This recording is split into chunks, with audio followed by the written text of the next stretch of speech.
Maya and Incas of South America believed a race of giants existed on Earth before the Great Flood. So did many other ancient civilizations. Some took them for gods, others left likenesses of them in stone or wrote about them in their histories. The Greeks and Romans told of blood falling from heaven and landing in the lap of the earth goddess Gaia, who gave birth to the Titans, a race of fearsome giants.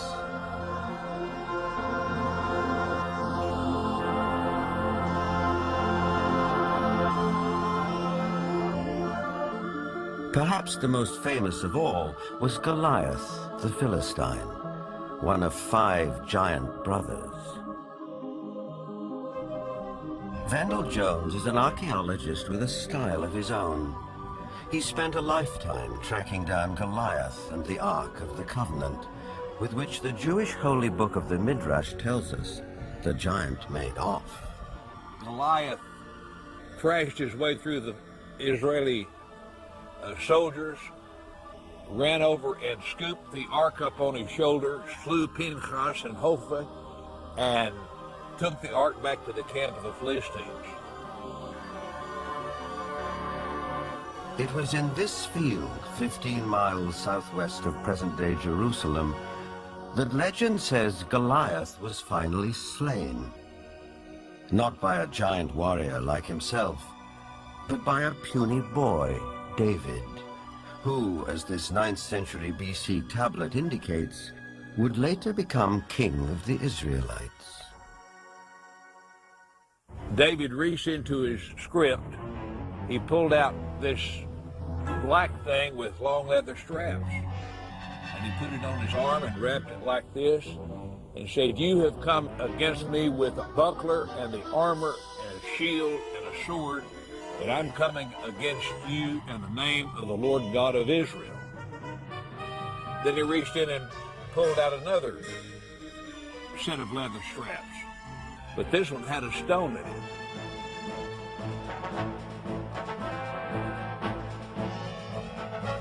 And like this, the shepherd boy cracked Goliath, stunned him. He didn't kill him. Goliath fell on his hands and knees. David ran over and took the sword of Goliath, this enormous sword that had killed Hophni and Pinchas. And with Goliath's sword, he decapitated him.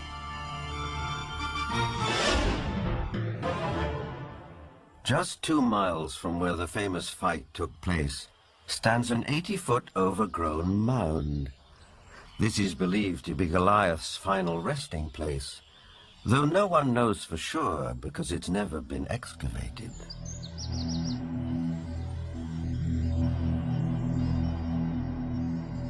In the American Midwest, there are also many large mounds, which are said to be graves.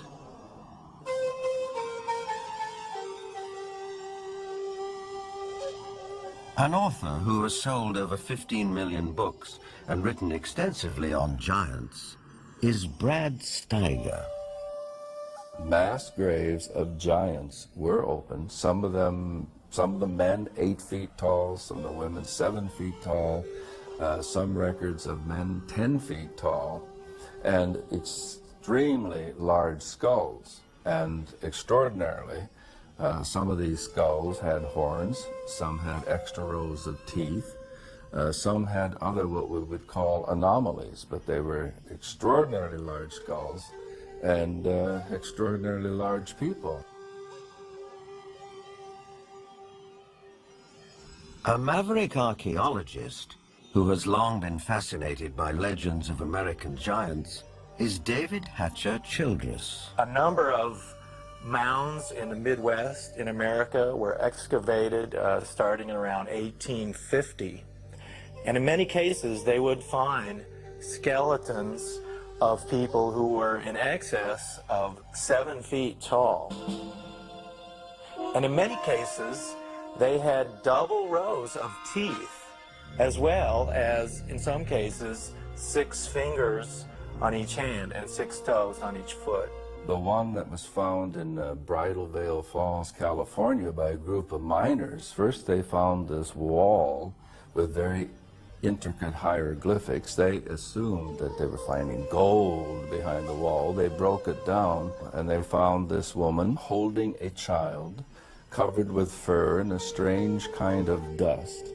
The same tall female mummified remains have been found in Texas. They have been found in Death Valley. They have been found in other parts of California. These old photographs and newspaper clippings are all that survive of these mysterious giants. Winner of the Newsmaker of the Year award, journalist Jim Mars has a special interest in speculative science. Archaeology at that time was in a heyday. There was everybody that had a shovel was out trying to find something. But what's interesting is that the finding of these giant mummified bodies and giant fossils and bones, really you can't pin to any particular location. They were finding them in Greece, they were finding them in Italy, they were finding them in the Middle East, they were finding them in America.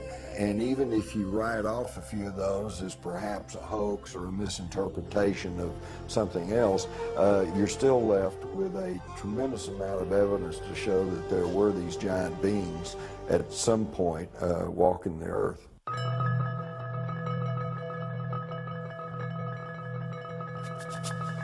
In 1912, ranchers started coming to this isolated cave near Lovelock, Nevada, to dig out bat guano for fertilizer. Inside, a surprise was waiting for them. They began excavating the 10 to 15 feet of guano that was here in this cave. They started discovering some unusual artifacts. They found duck decoys and baskets, other things for hunting and fishing in the nearby lake that's now drying up. But then they made some very unusual discoveries, and those were of red-haired giants that were mummified. These giants were 6.5 to 7 feet tall. In many cases they were mummified, wrapped up like Egyptian mummies, and they had long red hair going down to their shoulders. The ranchers couldn't explain it. It was the strangest thing they'd ever seen. But the Paiute Indians who lived around here knew all about it. In fact, back in 1883, Sarah Winnemucca, a Paiute Indian princess, had written a book called Life Among the Paiutes. In that book, she talked all about the giant, red-haired people who used to live around this lake and live in this cave. She claimed they were cannibals. That tribe would eat the dead. They would make war on my people. My people went to work and gathered wood to fill up the mouth of the cave. At last my people set it on fire and called out to them, "Give up or you will die." But no answer came.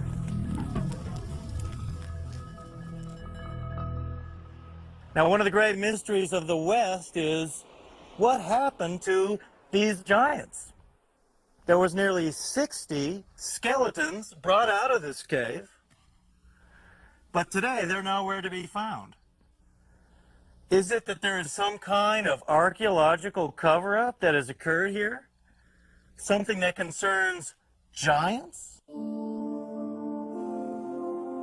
Perhaps the entire story may be a rural legend, or like tons of buffalo bones, the remains may have been burned and used with the bat guano as fertilizer. Whatever the explanation, proof that there were giants here has disappeared.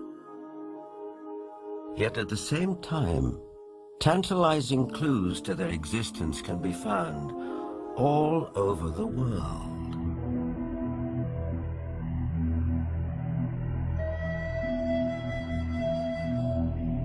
In South America, there are giant figures carved into rock so huge that at ground level it's hard to tell what they depict. Though from the sky that becomes dramatically clear.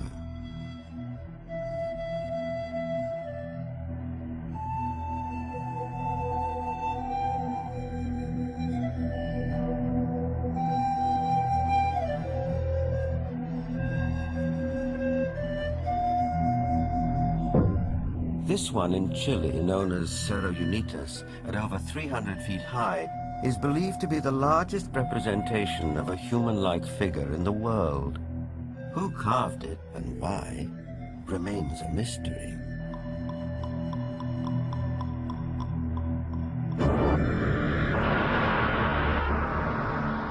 Half a world away, in the United Kingdom, other giant figures stare up into the sky. This one is known as Cerne Abbas near Shaftesbury. Cut into the chalky hillside, no one knows how long ago, it may represent the mythical hero Hercules. 160 miles away, the Long Man of Wilmington, 280 feet from head to toe. It emerges from the English hillside like a giant god from another era. Britain is crowded with such sites associated with giants. An authority on English folklore and the giants of Britain is Jennifer Westwood. In the beginning, in Britain, it was inhabited only by giants. And in those days it was called Albion. And after the fall of Troy, a hero called Brutus came here with all his men and decided to conquer Albion. And so they battled for a bit with all these very savage giants. And they slew most of them. But there was one called Gog-Magog that they kept alive, 12 foot high. And he had a wrestling match with the Duke of Cornwall called Coronaeus. And first one got the upper hand, and then the other got the upper hand, and then Gog-Magog broke some of Coronaeus' ribs, and he got so enraged that he just picked up this 12-foot giant, and he ran to the coast, and he threw him over the cliff, and the giant was smashed on the stones below, and his blood stained the rocks red.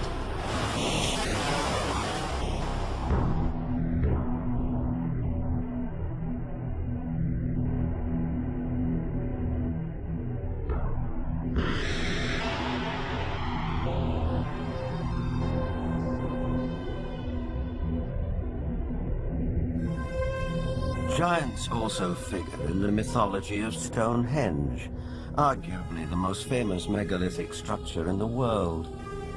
These massive standing stones, the largest 30 feet tall and weighing 50 tons, were erected here thousands of years ago. The early Britons called the stone circle the Giant's Dance and believed giants had built it. Who really built Stonehenge and how they did it are enduring mysteries. Perhaps in the end, we have to turn to legends for an answer. This was somebody in the past with a technology that we don't have, or a magical skill we don't have, creating these things.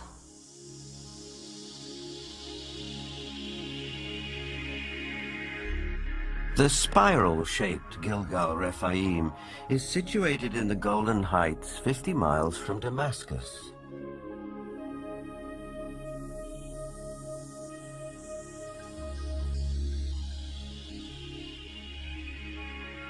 Constructed from an estimated 40,000 tons of loose rocks, it is remarkably reminiscent of Stonehenge. Both have been dated at around 5,000 years old and have similar megalithic stones. And like Stonehenge, Gilgal is also said to be associated with giants. Only in this case, there's biblical text which seems to support the claim.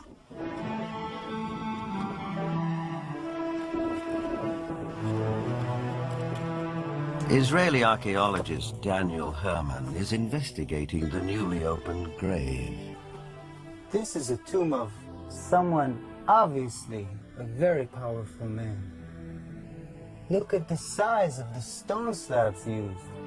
This must have taken an enormous amount of time and effort to construct.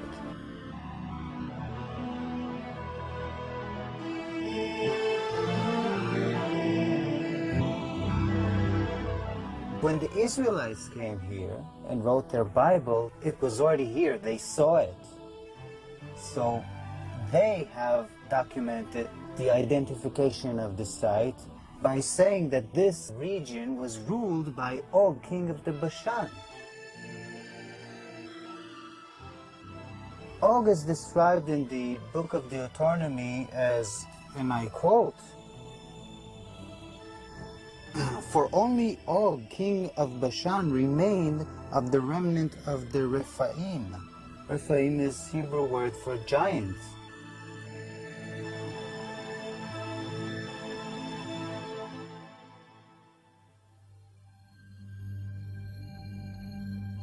The surface of our planet is strewn with gigantic constructions dating back thousands of years. They're in the deserts, on the plains, under the oceans, high on the mountains, like those in South America.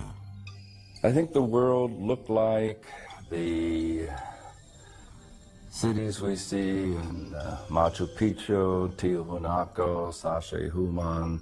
I think it was a world peopled by giants who structured their buildings out of massive building blocks, 500-ton, 250-ton blocks.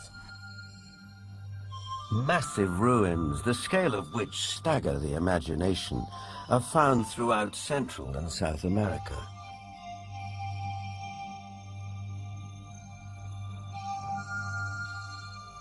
Even a skeptic might be tempted to ask, who could have built these architectural wonders, if not a race of giants?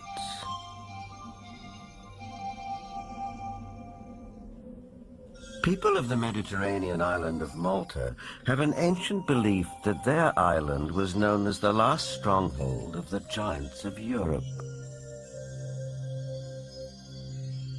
An explorer who has made a lifelong study of megalithic structures is the best-selling author of The Eyes of the Sphinx, Eric von Daniken. Malta has gigantic temples. They date really back to the past. Nobody knows exactly, but 5,000 years at least BC. And one of the temple in Gozo still today has the name the Temple of Giant, Gigantia, they call it there. A local legend says the temple was built by the giantess Sansuna. The blocks are so huge, so heavy, that no normal human being could have moved it. In Bolivia, only 30 kilometers from Lake Titicaca, there are gigantic stone platforms all over the place. The largest of it was once 29 meters long. Its weight has been calculated with 900 tons.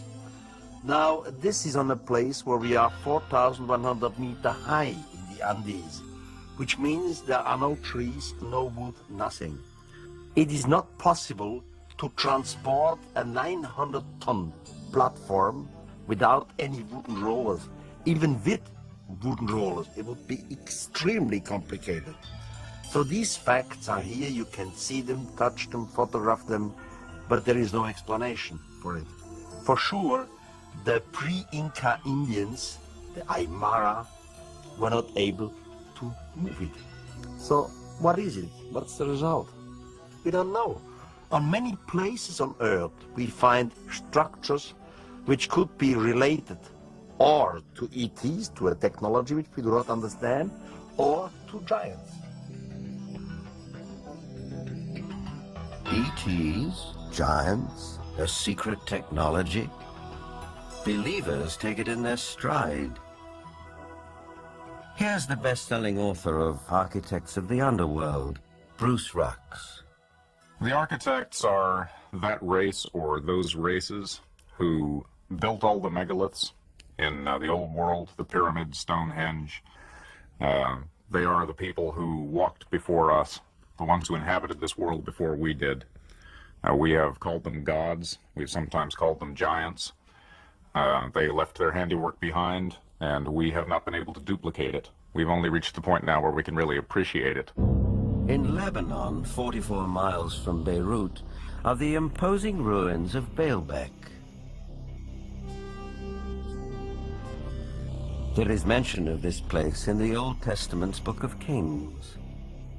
Baalbek in particular is a very good example. That has the trilithon. Those are the largest stones in the world ever used for construction. They're so large we don't even know their actual weight. Those stones were somehow quarried, moved 5 miles, lifted 25, 30 feet in the air, and placed together so closely that you can't fit a razor blade or a piece of paper in between them. We have no idea how they did it. We don't have a crane in the world that can lift weights anywhere near what those things are. No one knows for sure, but according to Arab tradition, the earliest temples were built here after the Great Flood by a tribe of giants for the biblical king Nimrod.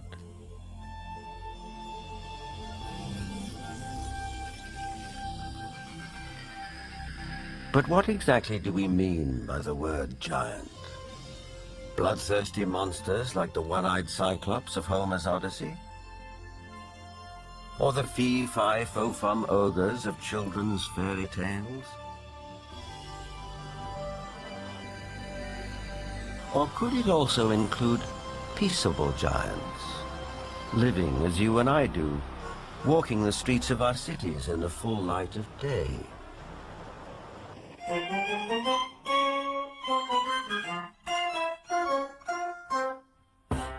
There are really two kinds of people who could be considered giants. There are giants who are genetically programmed to be tall, people who are normal, but their genes mean that their genes lead them to be very, very tall.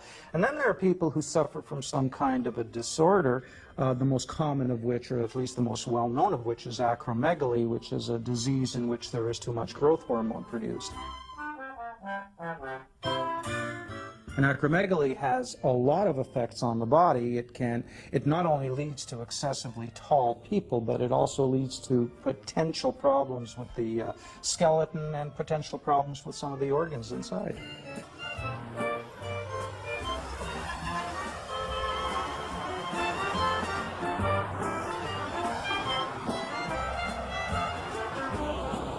Ryan is a healthy, well-proportioned, 7-foot-tall, normal young man. I just wish I were as tall as he was. But what makes a person unusually tall? Is it a family trait, nutrition, or something else? Are tall people just ordinary people of exceptional height? Certainly, some tall people are giants in their profession. And if that happens to be basketball, they may be millionaires, too. Genuine giants didn't always do so well. Here's Jack the Giant Killer presenting his latest capture to the king. Towards the end of the 19th century, this 9-footer was given to the Russian Tsar as a gift. For some of the vertically unchallenged, it was possible to make a modest living by displaying themselves in public.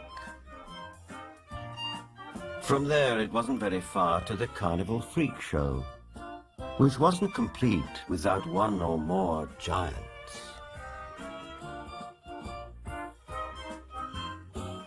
Even after death, they could still draw a crowd. Anna Swan and her husband Martin, both 7.5 feet tall, went on tour as the world's tallest married couple. It probably took 2 storks to deliver their 24-pound newborn. Which brings us back to the question, where do they come from? Is it possible that in the dim and distant past, they can trace their ancestry to a race of giants? The Weizmann Institute's award-winning scientist, Dr. Marvin Antelman, believes he has the answer. If we all have genetic material from the first man, then it is not surprising to find here and there that you would have a giant existing among us today, because there would be a recessive gene that would produce such a person. The Watusi tribe, for instance, are very large. The median height for most of their males is close to about 7 feet. They're extremely tall. There are biblical references to even taller people who lived in ancient times. Rabbi Itzhak Marmostin of the Center of Jewish Studies in Vancouver, Canada. It seems quite clear because of the references in Genesis and later on the book of Numbers and also in Deuteronomy, which are all fairly consistent with each other, that there were gigantic beings that seem to stem from pre-flood era.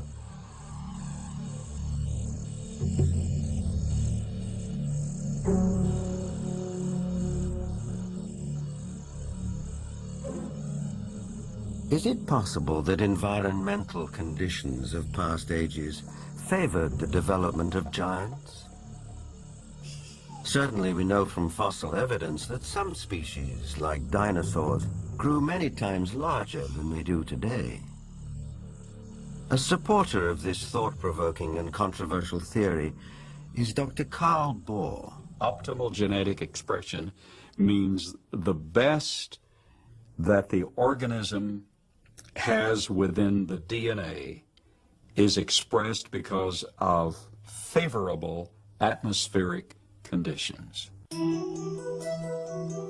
Based on fossil evidence, trees like the California giant sequoia grew much larger than they do today. One theory explains this by proposing that environmental conditions in the distant past were more conducive to gigantic growth.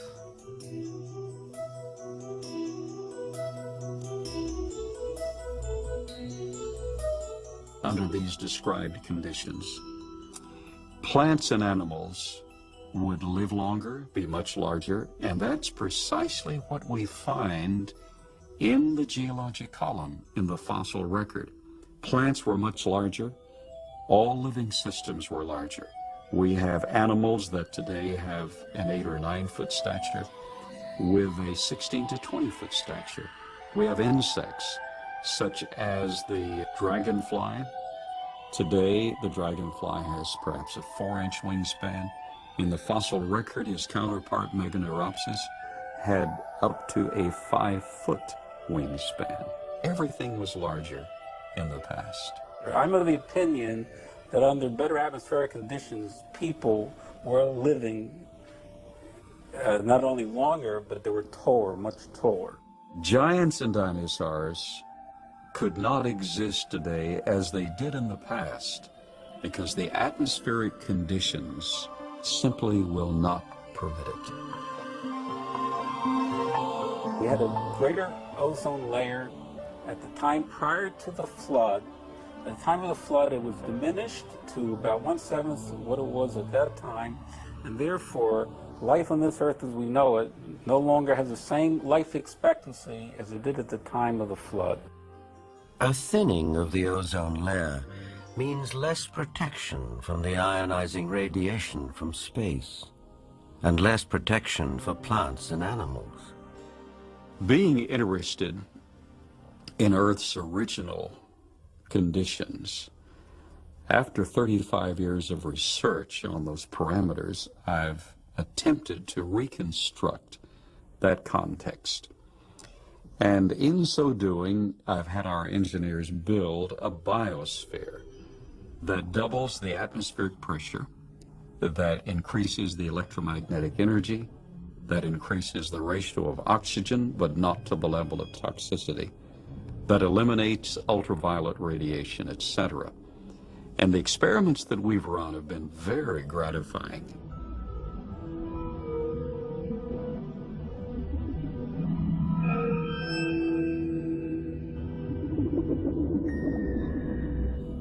In our controlled scientific experiment, we have measured the effects of a pulsed electromagnetic field on biological systems. We have these Pacu piranha fish that normally at 3.5 years of age are about this size under optimal conditions.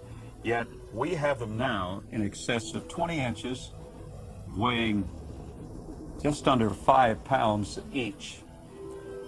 Under these controlled conditions, we have succeeded in producing giantism at an accelerated rate. Taken at face value, the research looks persuasive, though it has not yet been replicated by other scientists. The conclusion in the tradition seems to be fairly clear that gigantic beings were existing at one time, and that as human history developed, or physiological, emotional, spiritual changes took place, those beings who survived seemed to be of a smaller gene pool.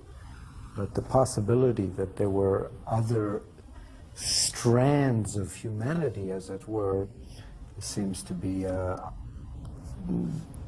almost explicitly stated in the Bible itself. In the book of Numbers, we are told that after wandering in the desert with his people, Moses sent out scouts to find a place where they could settle. The scouts went north to Hebron. On their return, they reported, "All the people we saw there are men of gigantic size. We felt no bigger than grasshoppers, and that is how we looked to them."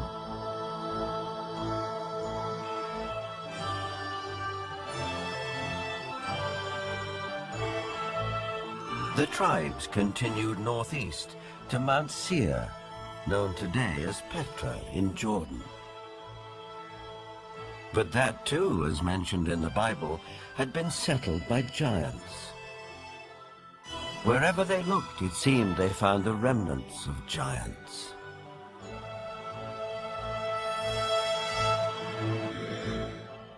If we look at Scripture, there were giants in the earth in those days. And if we take that literally rather than symbolically, that there were simply men of great powers and extraordinary abilities, then we could say that the first men, the first humans, were giants, or we could theorize that these giants came from somewhere else and used Earth as a colony. In itself, this notion is a startling idea. But a people more ancient than the Israelites believed the very same thing. They wrote that the giants were celestial beings who came not from Earth, but from another planet.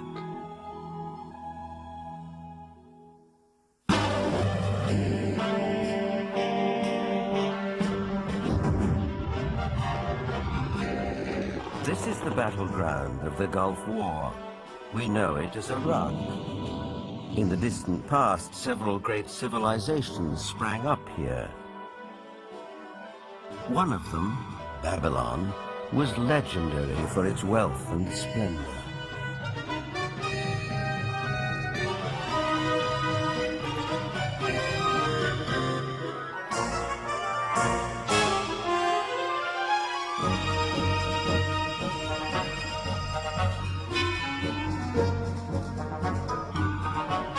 But long before Babylon, as long as 6,000 years ago, another remarkable civilization evolved. Its people were the Sumerians, who had an extraordinarily advanced culture. Their list of first just almost sounds like a whole list of our whole society. They had the first bicameral Congress, they had the first writing, they had the first school systems, you know, you just go on and on and on. So you have to ask, well, where did all this come from? And I think that you need to turn to the ancient Sumerians themselves and listen very carefully to what they have to say, because what they have to say, not just in one place, but over and over and over again, is that they were taught civilization by these beings that came from the heavens to the earth. They called them the Annunaki.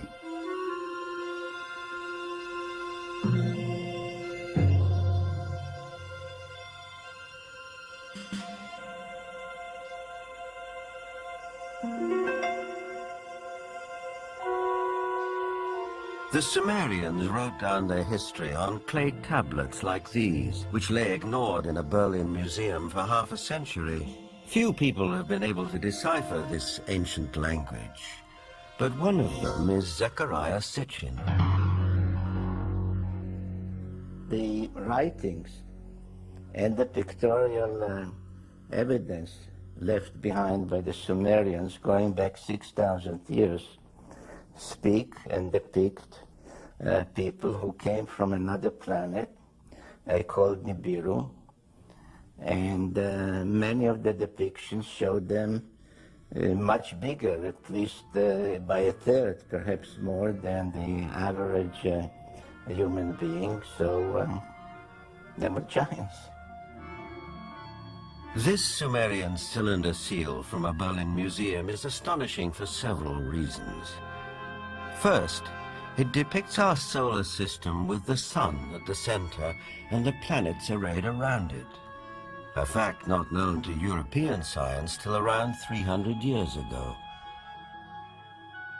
It also shows the planet Pluto, which we didn't discover till 1930.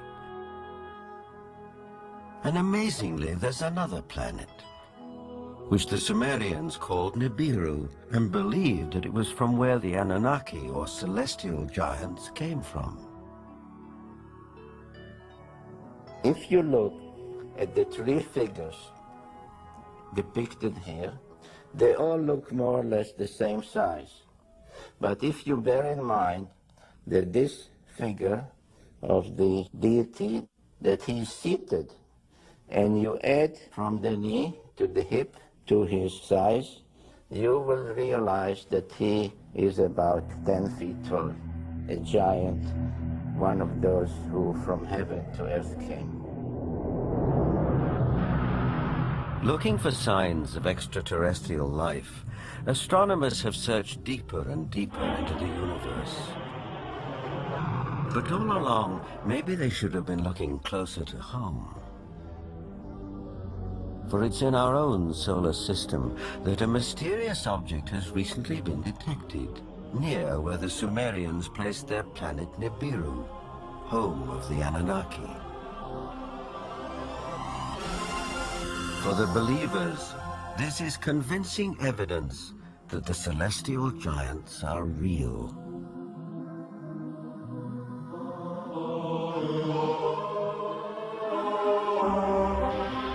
The ancient Sumerian text, just in a very broad overview, basically tell us that more than 400,000 years ago, that these Anunnaki came from space and landed on the earth in the Tigris-Euphrates Valley.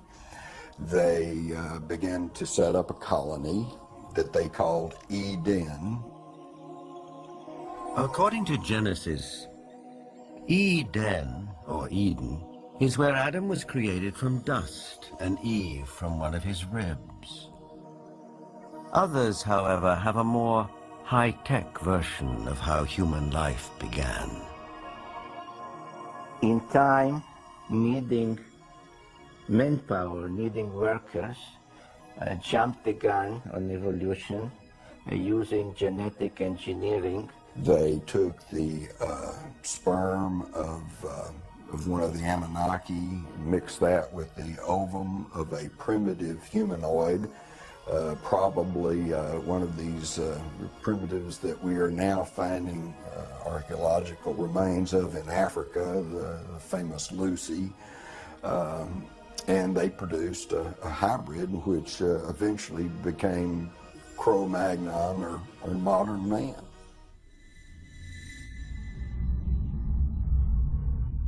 Legend has it that when the Anunnaki came back after several thousand years to see how their genetic handiwork had turned out, they found the Earth females irresistibly attractive.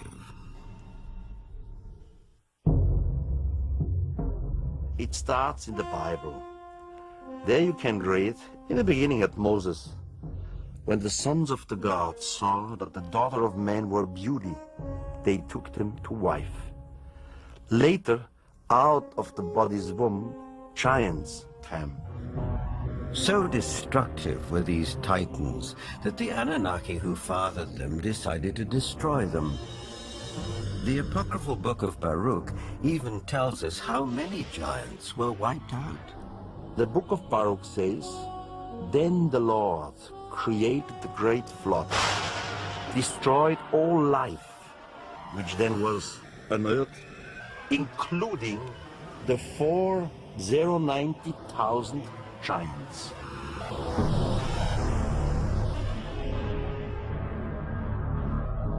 As the story goes, some of the Titans survived, but their reign as rulers of the earth was over, and humans became the dominant species. Still, the giants live on in memory, like something deep-rooted that comes from the beginnings of our existence. For some, this is far more than a simple memory. Perhaps they are the ones who report more and more encounters with giants emerging from UFOs. These believers will assure you that the Annunaki, or celestial giants, are coming back.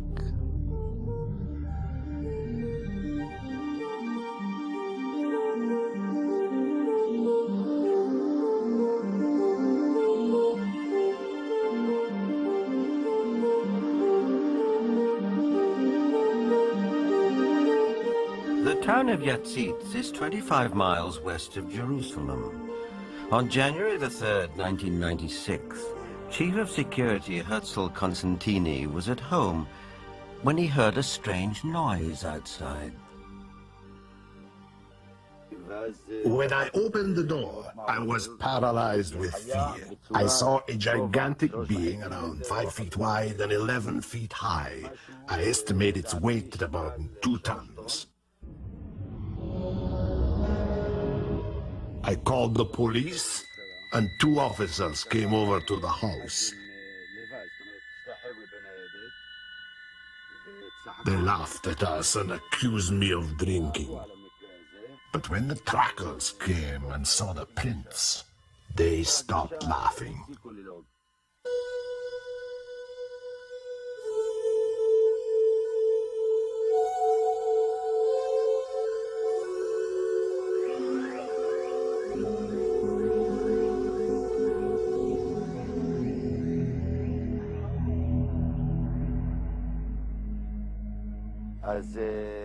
The tracks led right across my field. Many of them were 14 inches deep.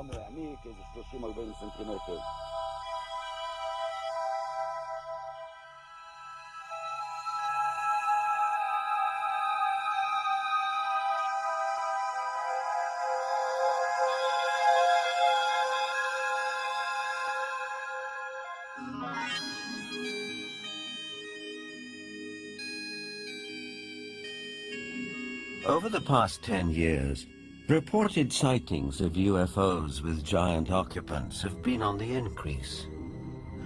Former director of the British UFO Research Association, Jenny Randall, is familiar with these statistics. From an analysis of 15,000 encounters with beings, giant encounters have increased every single year since the 1965 period onwards, and we are therefore getting far more reports of giants being seen today than we did 30 or 40 years ago.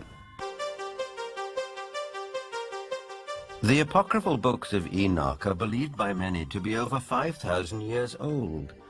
In them, Enoch writes about how he was taken up to the heavens by 2 men of great height. In this celestial journey, he also talks of meeting those who from heaven to earth came. 2 huge men appeared to me, the like of which I had never seen on earth. Their faces were shining like the sun.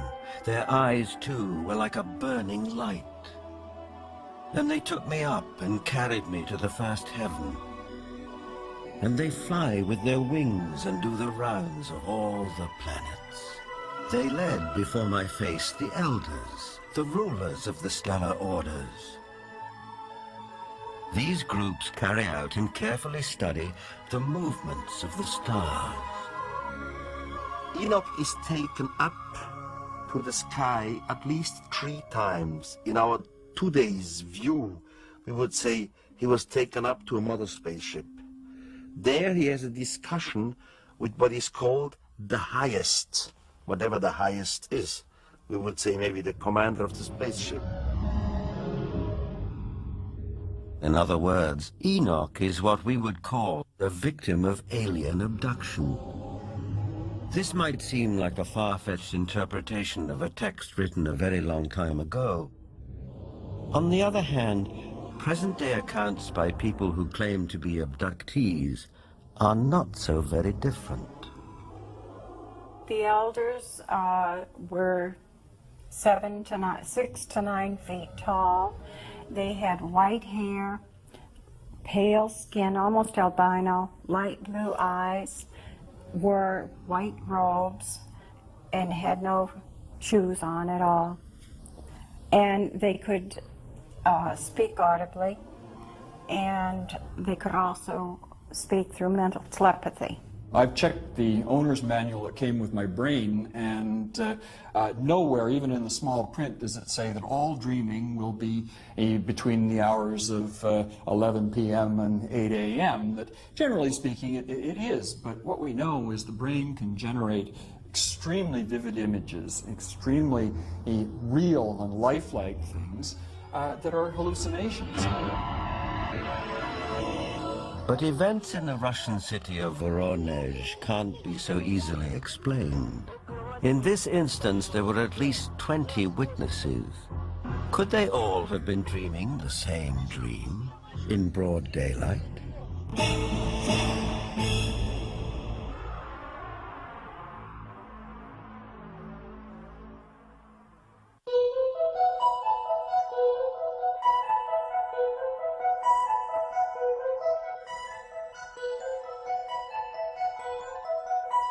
In September of 1989, something happened in the city of Voronezh, 200 miles south of Moscow, which caught the attention of the world press. For several weeks, strange lights were seen over the city. Then on September the 27th, it was reported that a spacecraft landed in one of the city's public parks, from which 3 alien giant figures emerged. Nothing remotely like this had happened in Voronezh before. Before coming to America in 1990, Ukrainian journalist Paul Stonehill covered the Voronezh story for the international press. Top Voronezh researchers of anomalous phenomena who include scientists, geologists, and also some military people went to the site immediately thereafter. They were on the site on the 3rd of October studying and collecting specimens.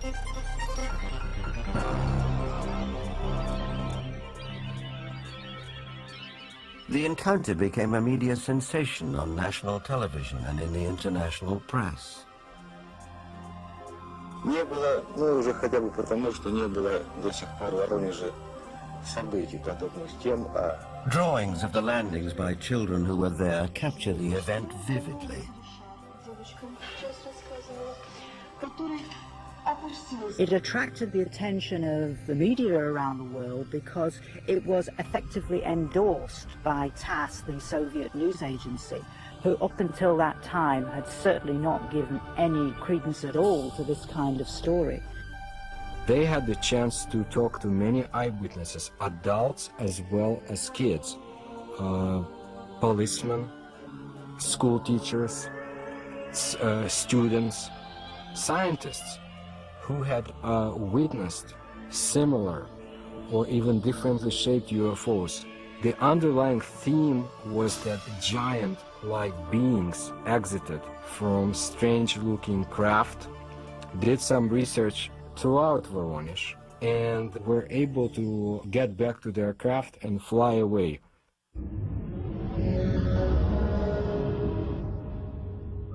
For once we had a genuine large number of people all correlating with one another, describing the appearance of these giants. So it was not a case of you simply believe a witness or you don't. Here you couldn't fail to believe them because there were so many of them talking in concert. I was standing not far from the main road of the South Park, and I saw this flying object at an approximate height 250 meters It stayed at the same height and did not move horizontally. I was very interested by all that, because it could not be any kind of meteorological balloon. There was a squeaking sound. Perhaps some drilling tool was operating, like it was boring a hole in the ground. The creatures started coming out. They did not look too much like humans. They were much taller than humans. They did have shoulders, but I didn't see the head. He was huge, really huge, bigger than we are. He was a mighty figure. In 1989, Sergei Makarov was one of the school children who was in the Voronezh Park.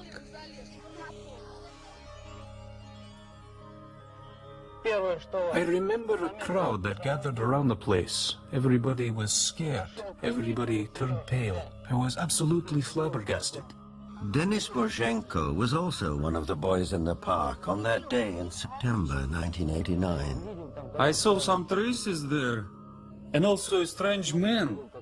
Outwardly, he looked like any other man, only he was huge. A moment later, he suddenly disappeared.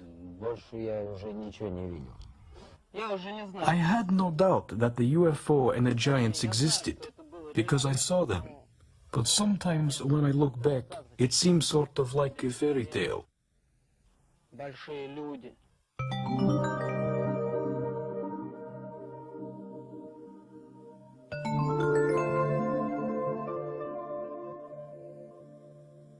What we're seeing today is very much what we have seen all throughout history. It's nothing new.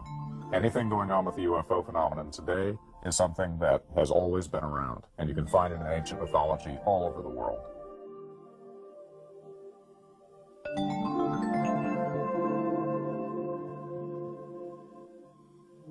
We have the legends, and of course, in some cases, we have cave paintings of giant-looking beings and even footsteps. I would think something was in the past, and this something was much bigger than our normal earthlings. Were they indeed our fathers? They were the patriarchs who came before us, that all the legends refer to, the giants, the Olympians who lived before us.